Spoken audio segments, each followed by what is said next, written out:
Salut salut, bienvenue pour une nouvelle vidéo et pour un update graphique. Ça vous l'avez vu dans le titre, mais ce que vous avez probablement pas vu dans le titre, c'est que ça va être un update graphique un peu catastrophique. Et je m'étais habituée à lire des graphiques qui me plaisaient, tu vois, c'est con, mais je m'étais habituée à vous présenter des graphiques que j'avais lus et que j'avais adoré.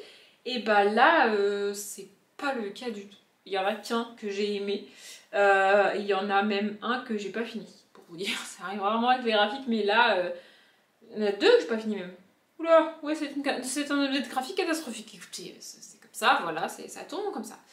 J'ai pas eu de chance, j'ai pas eu de chance. Bref, je commence et je vous parle en premier, de Blue au pays des songes, le tome 1, La forêt envahissante de David Tosello.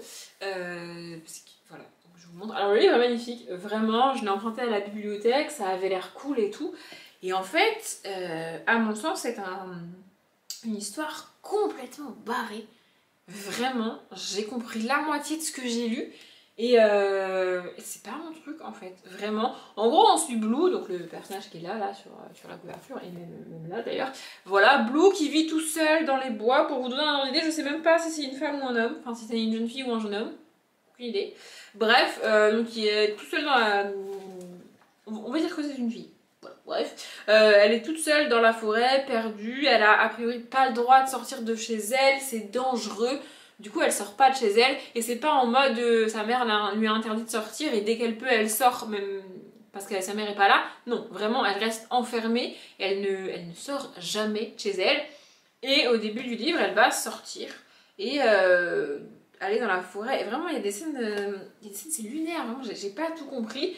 Et puis, du coup, vu qu'elle est dehors, elle va rencontrer des gens pour à peu près la première fois de sa vie. Et on va la suivre, mais il se passe des trucs. En fait, je pense que le problème que j'ai eu, c'est que l'histoire démarre avant que j'ai compris où on était, ce qui se passait, dans quel univers. Vous voyez, il n'y a pas les bases de poser pour moi.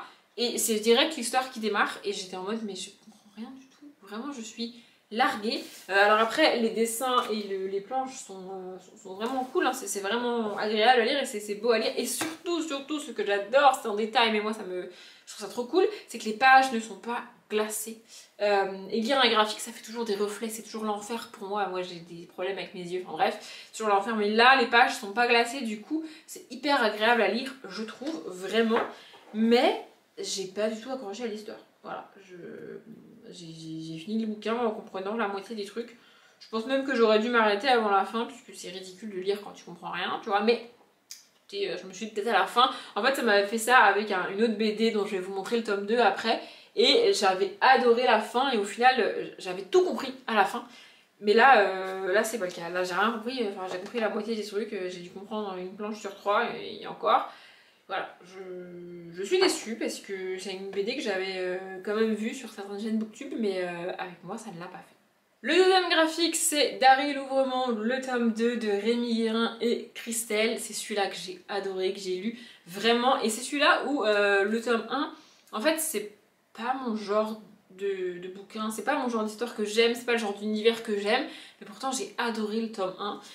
Je vous avais parlé du tome 1 tout seul parce que j'étais pas sûre de trouver le tome 2 à la bibliothèque. Finalement, quelques semaines plus tard, je l'ai trouvé. Je vous le montre aussi maintenant parce que il me semble pas que ma bibliothèque ait le tome 3. Je sais même pas si le tome 3 est sorti. J'essaye de chercher quand est-ce que ce tome 2 est sorti. 2021.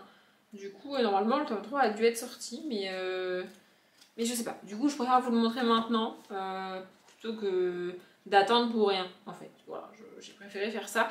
Cette BD-là est beaucoup moins pratique à lire parce que les pages sont glacées déjà et parce que les pages sont très sombres comme ça.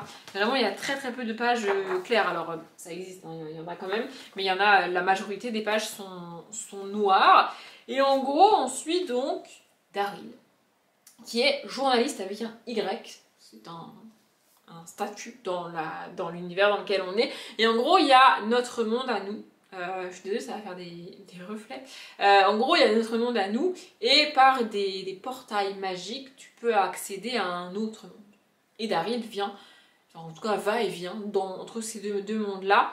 Et dans l'autre monde, il y a eu plusieurs plusieurs attaques de vandalisme, on va dire, des trucs comme ça, des choses qui ont été volées, des choses qui ont été cassées, il y a eu une attaque de géants, des trucs qui se sont passés, un enchaînement de trucs qui s'est passé dans le tome 1. Et en fait, dans le tome 1, tu comprends pas trop ce qui se passe, tu comprends pas trop l'enchaînement des trucs, et à la fin du tome 1, tu comprends. En tout cas, moi j'ai compris. Peut-être qu'il y a des gens qui comprendront plutôt dans le tome 1, c'est possible.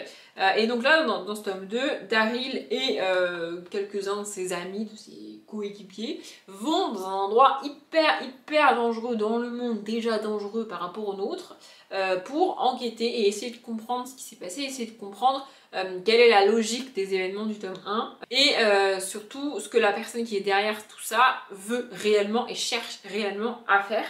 Et j'avoue que la fin du tome 2, je m'y attendais tellement pas. Cette chute est monstrueuse. Vraiment, enfin genre, monstrueuse. Elle est violente, quoi. Genre, vraiment, je l'ai pas vu venir et je me suis retrouvée comme une conne en mode putain, sérieux? Enfin, je sais pas comment expliquer. Vraiment, je trouvais ça très cool et j'adore le personnage de Daryl. Voilà, c'est tout. J'adore ce personnage. Les illustrations sont vraiment belles. Alors c'est une illustratrice, Christelle, que je connais entre guillemets déjà puisque j'ai déjà lu des BD illustrés par elle et vraiment j'adore les illustrations, je trouve ça trop beau. J'ai vu une illustration magnifique, voilà, que je cherchais pour vous la montrer. Vraiment je trouve ça magnifique. Voilà. J'espère vraiment pouvoir trouver, alors rapidement ou non, mais un jour au moins, le tome 3 à la bibliothèque. Et sinon, bah, je les achèterai. Mais j'avais cherché le tome 1 d'occasion. Et j'avoue que je ne l'ai pas trouvé. J'ai un peu galéré enfin, je galère à le trouver. Donc j'espère qu'un jour, je pourrai les avoir dans ma bibliothèque parce que vraiment, j'adore ces gars. Celui-ci, je l'ai acheté récemment. Vous l'avez jamais vu parce que je l'ai acheté en bouquinerie là quand j'y suis allée dernièrement. Et en fait, le résumé avait l'air cool, le bouquin avait l'air cool, mais le résumé et ce qu'il y a dedans, ça colle pas. En fait, je sais pas, j'ai pas compris. Je voulais le résumer. La coupable présumée serait une frêle adolescente mesurant 1m40 et 40 kg environ. Elle aurait de longs cheveux noirs et serait vêtue d'une simple robe noire. Sur les enregistrements d'une caméra de surveillance, on peut voir une personne suspecte correspondant à ce signalement qui libère les animaux de leur cage et qui s'enfuit avec eux en empruntant la sortie de secours. Du coup, je me suis dit qu'on allait suivre Emily the Strange, je vous ai même pas dit le titre, mais donc c'est Emily the Strange, le tome 1, mode morte d'ennui, c'est pas écrit qui a écrit ça, c'est dommage. Qui a écrit ça? Alors, il y a toute une liste de noms, c'est parti. Créé par Rob Ridger, je ne sais pas. Illustré par Buzz Parker, scénariste Rob Ridger, Jessica Kruner, Brian Brooks et Kitty Remington. Et puis après, artiste tripant. Il y a écrit ça, artiste tripant. Brian Brooks, Rob Ridger et Mike Moon. Voilà. Voilà, je vous ai tout dit. Et en fait, je pense que ce qu'on a derrière, c'est un extrait du bouquin et pas le résumé. Parce que, en gros, on a tout un tas de petites histoires, de petites planches. Alors en plus, je trouve le livre génial. Il est tout en noir, blanc et rouge à l'intérieur. Bon, là, je vous ai montré une planche où il n'y a pas de rouge, mais voilà. Je trouve ça magnifique. Vraiment, je trouve ça absolument génial. Alors à lire, de nouveau, mes yeux n'étaient pas très contents. Mais je trouve ça génial. Et en fait, ouais, c'est plein de petites scénettes un petit peu... moi, je trouve ça très désordonné, pas du tout organisé, du coup. Et vraiment, ça part dans tous les sens. Et pareil, je me suis retrouvée catapultée dans cet univers, à suivre Emily dans plein de petites scènes, comme si je savais déjà... comme si je connaissais déjà l'univers et que je savais déjà... que je connaissais déjà les codes du truc, alors qu'en fait... pas du tout, du coup j'étais complètement larguée, j'ai pas compris grand chose à ce que j'ai lu et je l'ai pas fini. Voilà, tout simplement je n'ai pas fini le bouquin parce que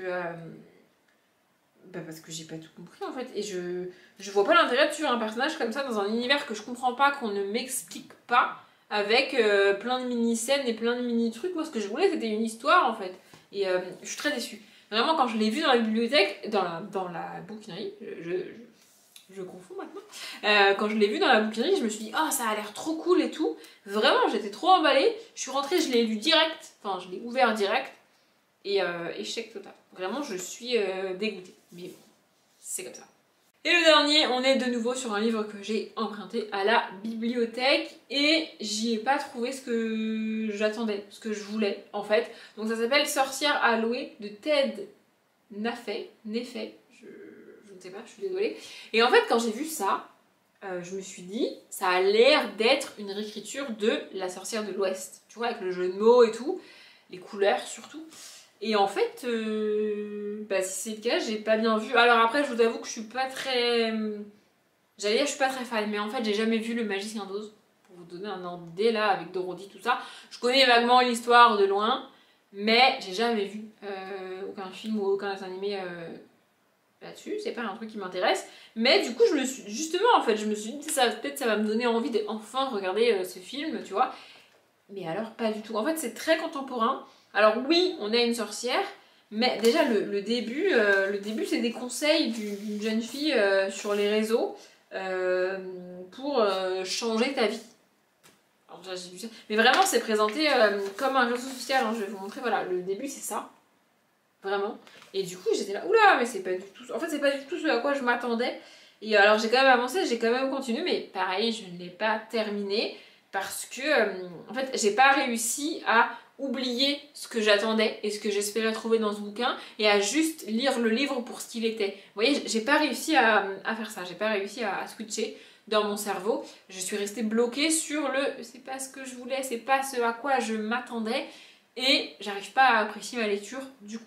C'est dommage, mais au moins j'aurais essayé. Probablement que sans la bibliothèque, j'aurais jamais essayé, donc c'est déjà pas si mal. Après, on a des planches normales, enfin, comment dire, plus.